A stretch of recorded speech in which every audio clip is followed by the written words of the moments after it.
نعت ایک سعادت ہے جو حضور کے غلاموں کا مقسوم ہے. جن لوگوں نے اس مقدس سعادت کو کاروبار بنا لیا اور پیٹ کا دھندا بنا کر کے نعت کے تقدس کو پامال کرتے رہے، ان کے جانے کے بعد دنیا ان کا نام بھی فراموش کر دیتی ہے. اور جنہوں نے نعت کو حضور کی بارگاہ میں با ادب حاضری کا ذریعہ قرار دیا اور عشق رسول کے پھیلاؤ کا اس کو ایک ٹول بنایا، پھر زمانہ ان کے جنازوں کو بھی رشک کی نظر سے دیکھتا ہے.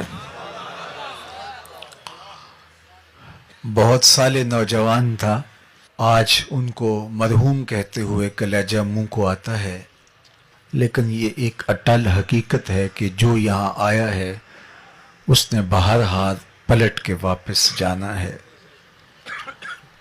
اس دنیا پر کسی کا مستقل قیام نہیں ہے. زندگی کی سانسیں لمحہ لمحہ ٹوٹ رہی ہیں اور میں اور آپ تیزی کے ساتھ موت کی طرف بڑھ رہے ہیں. یہاں کسی نے بیٹھ نہیں رہنا، بالآخر کوچ کرنا ہے. تو آئیے میں اور آپ اپنے آپ کو مالک کی دہلیز پہ لے جائیں اور موت کی تیاری کریں. مجھے بتاؤ کہ کسی کو پتا تھا کہ یہ چمکتا ہوا چہرہ اور یہ روشن پیشانی جب بولتا ہے تو لہجے کی خوشبو اطراف میں پھیل جاتی ہے، یوں ہی ہاتھوں سے نکل جائے گا؟ کیا میرے اور آپ کے خواب و خیال میں بھی کوئی 2-3 ماہ پہلے یہ کہانی تھی؟ لیکن یہ حقیقت واقعہ ہم اپنی آنکھوں سے دیکھ رہے ہیں. تو اس لیے میں نے اور آپ نے بھی یہاں سے رخصت ہونا ہے.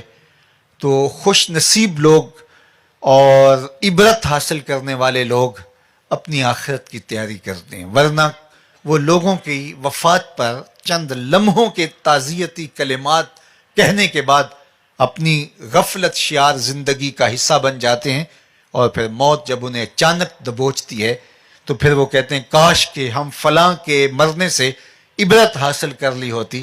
لیکن اس وقت پھر وقت ہاتھ سے نکل چکا ہوتا ہے. ہمارے مرحوم بھائی کی اچانک وفات ہمیں یہی درس سے عبرت دیتی ہے. اور میں آپ کو دوسری بات یہ کہنا چاہوں گا کہ آپ کی عقیدت ان کے نام سے اور ان کے صرف مزار سے اور ان کی قبر سے نہیں ہونی چاہیے، بلکہ آپ کی عقیدت ان کے مشن سے، ان کے فکر سے جو جامعۃ المصطفیٰ کی صورت اور شکل کے اندر دے کر کے گئے ہیں. آپ کی محبت کا عملی ثبوت اس ادارے کو آپ نے اپنا ادارہ سمجھنا ہے. میں مر کے بھی زندہ ہوں اہل وفا کی محفل میں، میری محفل میں یا میرا مزار نہ پوچھ. تو کسی کی فکر کے ساتھ جڑ جانا، یہ اس کے ساتھ محبت کا حقیقی رنگ اور حقیقی اسلوب ہوا کرتا ہے.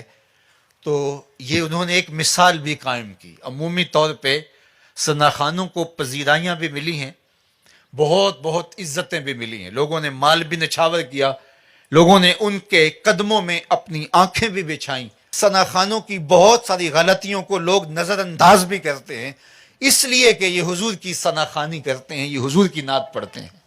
تو پھر ان کا بھی حق ہوتا ہے کہ جس دین نے، حضور کے نام نے ان کو جو عزتیں دی تو وہ بھی ریٹرن کریں اور وہ بھی کچھ پیش کریں.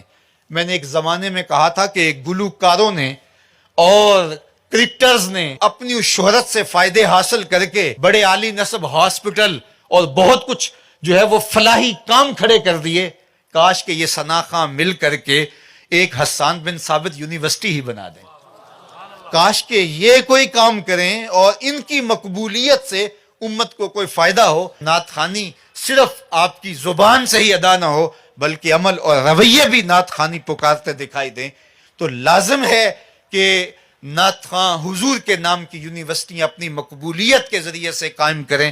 تو میں خراج عقیدت اس قبر کی مٹی کو بھی پیش کرتا ہوں کہ جس قبر میں آسودہ خالد حسنین خالد مرحوم نے یہ ادارہ قائم کر کے حضور کے ساتھ اپنی وفاؤں کا ثبوت دیا.